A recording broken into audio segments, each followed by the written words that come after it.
नमस्कार प्रेक्षकांनो, ठरलं तर मग या मालिकेच्या येणाऱ्या भागामध्ये जबरदस्त असा ट्विस्ट येणार आहे. तर प्रेक्षकांनो, इथे आता सायलीने प्रियाचं जोरदार थोबाड फोडलेलं असतं, ते सुद्धा संपूर्ण सुभेदारांच्या समोर. आणि त्याचबरोबर सायलीने प्रियाचं थोबाड फोडल्यानंतर कुणीही प्रियाची बाजू न घेता सगळेजण अगदी सायलीच्याच बाजूने असतात.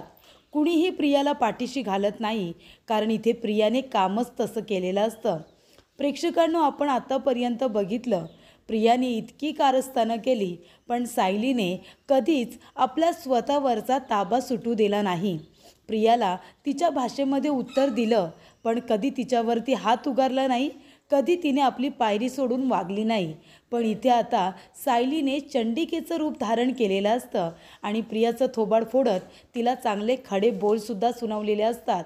तर प्रेक्षकांनो, अचानकपणे असं काय घडतं की सायलीला चंडिकेचं रूप घ्यावं लागतं. येणाऱ्या भागामध्ये प्रेक्षकांनो, इथे प्रियाने सगळ्यांसमोर मधुभाऊंविषयी अपशब्द काढलेले असतात. त्यामुळे इथे सायलीला खूपच जास्त वाईट वाटतं. त्याचबरोबर इथे आता सायलीने थोबाड फोडल्यानंतर घाबरलेल्या प्रियाने झोपेमध्ये आता 3 सत्याचा उलगडा केलेला असतो. प्रेक्षकांनो, 3 सत्य हे आता झोपेमध्ये बडबडल्यामुळे अश्विनला कळलेले असतात आणि त्यामुळे अश्विनच्या समोर प्रियाचा खरा चेहरा आलेला असतो. आणि मग त्यानंतर इथे अश्विनच्या आतमध्ये जो चांगला माणूस आहे तो आता स्वतःला थांबवत नाही आणि तो ते सत्य सायलीला सांगतो. आणि त्यानंतर प्रेक्षकांनो, एकदा नाही तर दोनदा प्रियाचं थोबाड फुटलेलं असतं. एकदा म्हणजे अश्विनकडून आणि दुसऱ्यांदा सायलीकडून. तर असं प्रियाने काय केलंय? म्हणून इथे सायलीने ज्या आत्तापर्यंत सतत शांत असते, सगळ्यांना समजावत असते, त्या साध्या भोळ्या सायलीने प्रियाचं चांगलं थोबाड फोडलंय. कारण काय हे आपण सविस्तरपणे बघूया. तर प्रेक्षकांनो, इथे दामिनी देशमुखने अचानकपणे हेअरिंग घेतलेली असते, तेव्हा तिने अर्जुनवरती जणू काही बॉम्ब टाकलेला असतो.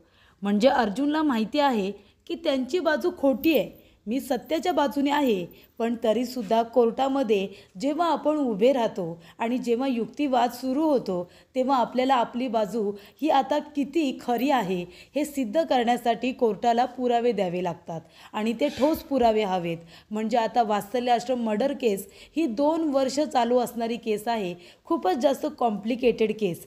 पण इथे आता साक्षी हिनेच विलासचा खून केला आहे आणि हे सत्य मधुभाऊंनी स्वतःच्या डोळ्याने बघितलं आहे. पण तरीसुद्धा एकट्या प्रियाने आय विटनेस म्हणून मधुभाऊंच्या विरोधात साक्ष दिली आणि साक्षीच्या बाजूने साक्ष दिली. तिने सांगितलं कोर्टाला की मधुभाऊंनीच विलासचा खून केलेला आहे आणि मी आय विटनेस आहे. मग आता कोर्ट विश्वास कुणावरती ठेवणार? आय विटनेस प्रियावरतीच विश्वास ठेवणार ना. आश्रमामध्ये लहानाची मोठी झालेली व्यक्ती जर मधुभाऊंच्या विरोधात बोलते म्हणजे ती खरं बोलते असं कोर्टाला वाटत असतं. पण प्रेक्षकांनो, इथे आता अर्जुनने हे सगळे मुद्दे खोडून काढत इतकी कॉम्प्लिकेटेड केस सायलीसाठी आता ती मधुभाऊंची केस अर्जुन लढत असतो. मधुभाऊंना न्याय मिळवून देण्यासाठी, मधुभाऊंच्या खरेपणासाठी, त्यांच्या इतक्या वर्षाच्या प्रामाणिकपणासाठी, त्यांचं जे कर्तृत्व आहे ते किती प्रामाणिक आहे हे अर्जुनला कळलेलं असतं. आणि त्यामुळेच अर्जुनला आता काही करून मधुभाऊंना न्याय मिळवून द्यायचा आहे. त्यासाठी तो 2 वर्ष इथे सातत्याने प्रयत्न करतोय की त्या रात्री ज्या वेळेला विलासचा खून झाला त्या रात्री साक्षी आश्रमामध्ये होती. पण आता हे सांगण्यासाठी तिथे एकसुद्धा त्याला ठोस पुरावा मिळत नाही आहे. पण प्रेक्षकांनो, अर्जुनला एक पुरावा मिळालेला असतो आणि तो त्याच्याकडे आहे, पण तो आत्ताच कोर्टामध्ये सादर करू शकत नाही. तेव्हा इथे कोर्टाची अचानकपणे हेअरिंग घेतल्यानंतर दामिनी देशमुख कोर्टाला म्हणत असतात, जज साहेबांना म्हणत असतात की जज साहेब, मला असं वाटतं की वात्सल्य आश्रम मर्डर केस हा खटला गेली 2 वर्ष सुरू आहे. 2 वर्ष सुरू असण्याचं कारणच काय होतं? कारण का ही जी केस आहे ना, ती ओपन अँड शट केस आहे. तुम्हीच बघा ना जज साहेब, म्हणजे वात्सल्य आश्रम मर्डर केसमध्ये इथे विलासचा खून झाला आहे आणि तो खून इथे आता मधुकर पाटील यांनी तो खून केलेला आहे. साक्षीने नाही. माझी अशील निर्दोष आहे. कारण मधुकर पाटील याने विलासचा खून करताना इथे आय विटनेस प्रिया यांनी आपल्या डोळ्याने बघितले आणि तिने कोर्टामध्ये साक्षीसुद्धा दिली आहे। मग जर इथे आय विटनेस असताना तिने जर कोर्टाला सांगितलंय की मधुकर पाटील यांनीच विलासचा खून केलाय, तर मग विनाकारण ॲडव्होकेट अर्जुन सुभेदार माझ्या अशिलाला मानसिक त्रास का देत आहेत? तेव्हा अर्जुन म्हणत असतो, मी त्यांना मानसिक त्रास देत नाही आहे, उलट त्या मधुभाऊंना मानसिक त्रास देत आहेत। गुन्हा केलाय त्यांनी आणि मधुभाऊंना विनाकारण 2 वर्ष जेलमध्ये राहावं लागले फक्त तिच्या इथे आता चुकीच्या निर्णयामुळे। तेव्हा प्रेक्षकांनो, अर्जुन म्हणत असतो की साक्षीनेच विलासचा खून केलाय आणि हे मी लवकरात लवकर प्रूफ करेन जज साहेब, आणि मी आता सत्याच्या अगदी जवळ पोचलोय, मला फक्त थोडा वेळ अजून हवा आहे। मी कोर्टामध्ये हे सिद्ध करेन की साक्षीनेच विलासचा खून केलेला आहे, मधुभाऊ हे निर्दोष आहेत जज साहेब। तेव्हा इथे आता अर्जुन म्हणत असतो, आणि तुम्ही याच्यासाठी हेअरिंग घेतली का की तुम्हाला ही केस लवकरात लवकर संपवायची आहे? ही एक कॉम्प्लिकेटेड केस आहे आणि अशा कॉम्प्लिकेटेड केसेसला खूप उशीर होतो हे तुम्हाला नव्याने सांगायची गरज आहे का? तुम्ही वकील आहात, तुम्हाला तर माहिती असेल ना, त्याला कोर्टाचा वेळ जातो असं म्हणत नाही। आपल्याला एखाद्या व्यक्तीला न्याय मिळवून द्यायचा आहे आणि गुन्हेगाराला शिक्षा, पण आपण ज्या व्यक्तीची केस घेतली आहे ती व्यक्ती बरोबर आहे की चूक हे सुद्धा आपल्याला माहिती पाहिजे, आणि जी व्यक्ती खरोखर निर्दोष आहे तिला इथे न्याय मिळाला पाहिजे। मग त्यासाठी कोर्टाचा वेळ गेला तरीसुद्धा चालेल, पण एका निर्दोष व्यक्तीच्या आयुष्याचा प्रश्न असतो। त्याने कुठलाही गुन्हा न करता त्याला जर आपण इथे फाशीची शिक्षा दिली तर तो त्याच्यावरती अन्याय नाही होणार का? तेव्हा इथे आता अर्जुन म्हणत असतो की जज साहेब, ह्या केसला खूप उशीर झालाय मान्य आहे, पण इथे जर आता दामिनी देशमुख म्हणतायत की मी पुरावे सादर केले पाहिजे मधुभाऊ निर्दोष असल्याचे, मग आतापर्यंत साक्षी शिकरेने असे ठोस पुरावे का सादर केलेले नाही आहेत की ज्या वेळेला विलासचा खून झाला त्यावेळेला त्या जर एका रेस्टॉरंटमध्ये गेल्या होत्या तर तिथून 2 तास त्या कुठे गायब होत्या हे त्यांनी अजूनपर्यंत कोर्टाला सांगितलेलं नाही आहे।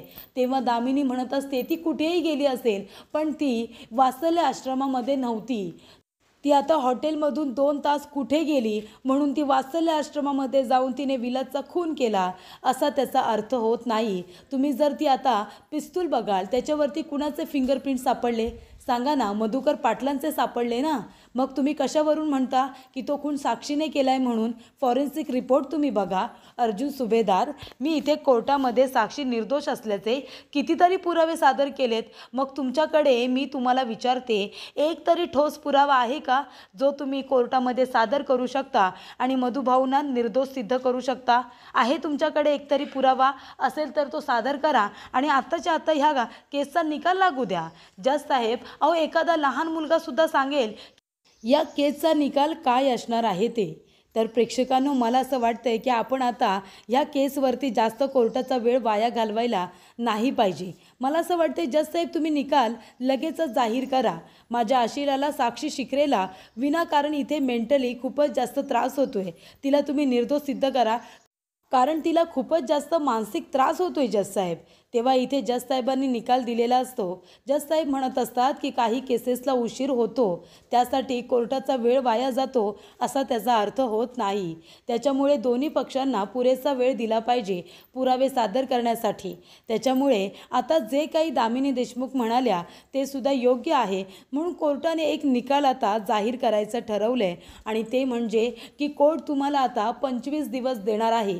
25 दिवसामध्ये तुम्हाला कोर्टामध्ये आता इथे सगळे पुरावे सादर करावे लागतील आणि त्याच्यावरून कोर्ट ठरवेल कोण दोषी आहे आणि कोण निर्दोष आहे ते। 25 दिवस तुम्हाला दिलेत। जुलै महिन्यामध्ये काहीही झालं तरीसुद्धा या केसचा निकाल लागलाच पाहिजे, नाहीतर कोर्ट स्वतःचा इथे निर्णय जाहीर करेल असं आता जज साहेबांनी सांगितलेलं असतं। तेव्हा इथे प्रेक्षकांनो, सगळेजण हसत जात असतात। दामिनी देशमुख, साक्षी, प्रिया, नागराज, महिपत सगळेजण खुश, मात्र इथे अर्जुन, सायली आणि मधुभाऊ त्याचबरोबर चैतन्य चौघेजण खूपच जास्त नाराज होतात, कारण अर्जुनकडे पुरावे आहेत पण अजून त्याला ठोस पुरावे गोळा करायला वेळ तर जाणारच ना, कारण इथे महिपतची बाजू जरी पण वीक आहे तरीसुद्धा ते लोक कोर्टामध्ये खोटे पुरावे सादर करतात आणि मग ते पुरावे कसे खोटे आहेत म्हणून अर्जुनला आणखीन पुरावे सादर करावे लागतात. त्यामुळे अर्जुनला वेळ तर लागणारच.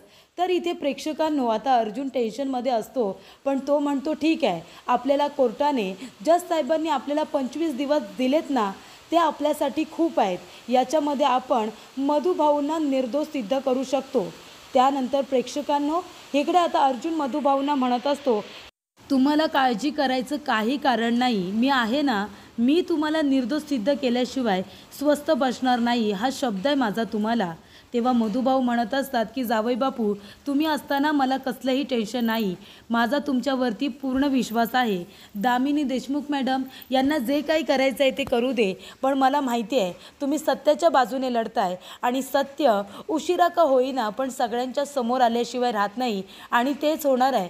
तुम्हाला 25 दिवस दिलेत ना, ते तुमच्यासाठी खूप आहेत. मला निर्दोष सिद्ध करण्यासाठी देव आहे तुमच्या पाठीशी, पांडुरंग आहे ना, सगळं काही ठीक होईल असं मधुभाऊ म्हणतात. त्यानंतर प्रेक्षकांनो, इथे आता सायली अर्जुन घरी आलेले असतात. प्रिया त्यांच्या आधीच आलेली असते आणि खूपच जास्त खुश असते. तेव्हा सायली आल्यानंतर प्रिया मुद्दामूनच लगेच जोरात म्हणते की आज कोर्टामध्ये दामिनी देशमुख यांनी काय आपले मुद्दे मांडले, म्हणजे खूपच छान. मधुभाऊंचा चेहरा तर बघण्यासारखा झाला होता. मधुभाऊंनी त्या विलासचा खून केलाय ना, मग त्यांच्या गुन्ह्याची शिक्षा तर त्यांना मिळणारच, हो की नाही. त्याच्यामुळे आता मला असं वाटतंय 25 दिवस दिलेत. 25 दिवसानंतर मधुभाऊ लगेच फासावरती जातील, नाहीतर जन्मठेपेसाठी जातील. मी तर म्हणत होते कशाला ते 25 दिवस द्यायचे, आजच काय तो सोक्षमोक्ष लावून टाकायचा ना, त्या साक्षीला निर्दोष सिद्ध करायचं आणि मधुभाऊंना जेलमध्ये टाकायचं. तेव्हा इथे प्रेक्षकांनो, सायलीला खूपच जास्त राग येतो, कारण प्रिया म्हणत असते कशाला विनाकारण इथे आता कोर्टाचा वेळ वाया घालवायचा. तेव्हा इथे सायली चिडते आणि म्हणते, प्रिया तोंड बंद ठेव तुझा, नाहीतर तुझं थोबाड फोडून टाकेन मी. आणि इथे सायली जाते आणि प्रियाच्या जोरदार कानाखाली देते. ती म्हणत असते, अगं मधुभाऊने आपल्याला लहानाचं मोठं केलं, आपण रस्त्यावरती राहिलो असतो, कळतंय का तुला. मधुभाऊने आश्रमामध्ये आपल्याला सगळ्यांना इथे आता आधार दिला, डोक्यावरती छप्पर दिलं, खायला प्यायला दिलं, शिक्षण पाणी दिलं, आणि तू त्या मधुभाऊंवरती खोटे नाटे आरोप केलेस ना, तू कोर्टामध्ये साक्ष दिलीस ना, म्हणून मधुभाऊंना 2 वर्ष जेलमध्ये राहावं लागलंय, कळतंय का तुला. आणि आता इथे अर्जुन सर जीवाचा आटापिटा करतायत त्यांना निर्दोष सिद्ध करण्यासाठी. तरीसुद्धा तुला असं वाटतंय की ती साक्षी निर्दोष आणि मधुभाऊ दोषी. अगं खरं तर ना तू गुन्हेगार आहेस, कारण तू कोर्टामध्ये खोटी साक्ष दिलेस. पण एक गोष्ट लक्षात ठेव प्रिया, वेळ आता जवळ आली आहे, तू आता घाबर. हे बघ, देवसुद्धा आहे ना, सगळ्यांची परीक्षा घेत असतो, तू देवाला सुद्धा घाबरत नाही आहेस ना, म्हणून मी तुला सांगते मधुभाऊ गुन्हेगार नाही आहेत. मला माहिती आहे ना, आत्तापर्यंत एक गोष्ट तर तुला कळायला हवी, मी कधीच खोटं बोलत नाही आणि तू फक्त खोटं बोलतेस. तेव्हा इथे सायली म्हणत असते की मधुभाऊ निर्दोष सिद्ध होणार, कारण अर्जुन सरांना 25 दिवस बास झाले. तुला तर चांगलंच माहिती आहे गं, अर्जुन सरांना 5 दिवससुद्धा बास झाले त्या साक्षीला इथे आता गुन्हेगार सिद्ध करायला. पण जज साहेबांनी 25 दिवस दिलेत ना, 25 दिवसानंतर मधुभाऊ बाहेर असतील, पण तुझी काय हालत होईल ना प्रिया, याचा तू जरा विचार कर. तेव्हा इथे प्रियाच्या आता थोबाडी दिलेली असते मधुभाऊंबद्दल. अजून तरी तू आत्ता तरी वाईट शब्द काढलास ना तोंडातून, तर ह्या बाजूला थोबाड फोडले, आता त्या बाजूचं पण थोबाड फोडून टाकेन. तेव्हा इथे प्रेक्षकांनो, आता प्रिया आपल्या दोन्ही गालांवरती हात ठेवते. तेव्हा सगळेजण आता प्रियाकडे रागानेच बघत असतात, कारण इथे सायली अर्जुन इतके नाराज असतात. सायली तर रडत असते आणि प्रिया इथे म्हणत असते की मधुभाऊंना आत्ताच्या आत्ता जेलमध्ये पाठवायला हवं होतं, नाहीतर फासावरती द्यायला हवं होतं. त्यामुळे इथे सायलीने प्रियाचं थोबाड फोडून तिला चांगलीच गप्प केलेली असते. इथे सायली म्हणते की प्रिया, साक्षी तर जेलमध्ये जाईलच, पण तुझं काय होईल ना त्याचा विचार कर, कारण तू दिलेली साक्ष कशी खोटी आहे ना, हे सिद्ध करायला अर्जुन सरांना वेळ लागणार नाही, कारण तुला तर माहिती आहे ना त्यांची बुद्धिमत्ता. तेव्हा इथे आता प्रिया घाबरलेली असते. अश्विन म्हणत असतो की तन्वी, तू इतकी का घाबरतेस पण, आणि मधुभाऊ खरंच चांगले व्यक्ती आहेत गं, तू एवढी त्यांच्याबद्दल वाईट का बोलतेस, आणि ते सगळ्यांबरोबर जर चांगले होते तर तुझ्याबरोबर एकटीबरोबरच ते वाईट का वागायचे, अशी कशी होतीस तू एवढी आश्रमामध्ये. तेव्हा इथे प्रिया आता गप्पच बसते, काहीच बोलत नाही. त्यानंतर प्रेक्षकांनो, इथे आता प्रिया झोपलेली असते. सायली जे काही बोललेले असते ते सगळं तिला आठवत असतं, की सायली म्हणालेली असते साक्षीबरोबर तू सुद्धा जेलमध्ये जाशील. अर्जुन सरांचा साक्षीवरती तर राग आहेच, पण तुझ्यावरती जरा जास्तच आहे. तू जो काही खोटाडेपणा केलंयस ना कोर्टामध्ये, त्याची शिक्षा तर पांडुरंग तुला देणारच. त्याच्यामुळे आता प्रिया घाबरलेली असते. तिला आता स्वप्न पडतं की पोलीस तिला पकडतायत. जज साहेबांनी तिला फाशीची शिक्षा सुनावली आहे खोटी साक्ष दिली म्हणून, आणि ती आता फासावरती चालली आहे. तेव्हा इथे प्रिया झोपेतच म्हणते, माफ करा, माफ करा, मला माफ करा. मी बधूभाऊंच्या विरोधामध्ये खोटी साक्ष दिली, खरंच मला माफ करा. त्या साक्षीने विलासचा खून केला आहे, साक्षीने विलासचा खून केला आहे. तिने मला पैसे दिले होते, तिने मला धमकी दिली होती की मी जर इथं खरं बोलले तर ती मला मारून टाकेल म्हणून. प्लीज मला माफ करा, सोडा मला, मी काही नाही केले, मला फासावरती देऊ नका. मी खरं सांगते, मधुभाऊंनी खून नाही केला विलासचा, त्या साक्षीनेच विलासचा खून केला आहे. तेव्हा इथे अश्विन प्रियाचं बोलणं ऐकतो. त्यानंतर तो लगेचच इथे प्रियाला जागं करतो आणि म्हणत असतो, तन्वी, खरं खरं सांग, साक्षीने विलासचा खून केला आहे ना? मधुभाऊ निर्दोष आहेत ना? खरं बोल, आता तू जे काही बोलली आहेस ना, सगळं मी ऐकलं आहे. तेव्हा प्रिया घाबरते. तेव्हा इथे आता अश्विन तिला म्हणत असतो की एक गोष्ट लक्षात ठेव तन्वी, तू जर खरोखर सायली वहिनी म्हणते तसं कोर्टामध्ये खोटी साक्ष दिली असशील ना, तर तुला कोणीच कधीच माफ करणार नाही या. हे सत्य आता मी तुला सांगतोय. मग सायली वहिनीने तुझ्यात जी काही थोबाडीत दिली ती अगदी बरोबर दिली आहे असं मला वाटतंय, आणि जर तू खोटं बोलली असशील ना, तर मी सुद्धा तुला माफ नाही करणार. तेव्हा प्रिया म्हणते, नाही अश्विन, काय बोलले मी झोपेत? अरे मी असंच बोलले असेन. तेव्हा अश्विन तिच्या जोरात थोबाडी देतो आणि म्हणतो की ही थोबाडी तुझ्यासाठी आहे, कारण का, खरं बोल, इथून पुढे तरी खरं बोल, अजिबात खोटं बोलू नकोस. मी सगळ्यांसमोर तुझी बाजू घेतो आणि मी इथे दादाला उलटं बोलतो, सायली वहिनीला उलटं बोलतो, पण जर तू खोटी आहेस हे मला कळलं ना, तर मी त्यांच्यासमोर ताठ मानेने उभा राहू शकणार नाही आहे. त्याच्यामुळे आत्तापर्यंत खोटं बोललीस ठीक आहे, पण यापुढे तरी खरं बोल, असं आता अश्विन तिला म्हणालेला असतो. अश्विनने सुद्धा तिचं चांगलं थोबाड फोडलेलं असतं. तर इथे सायली आणि अश्विन दोघांनी मिळून प्रियाचे दोन्ही गाल आता लाल केलेले असतात, ते चांगले सुजवलेले असतात.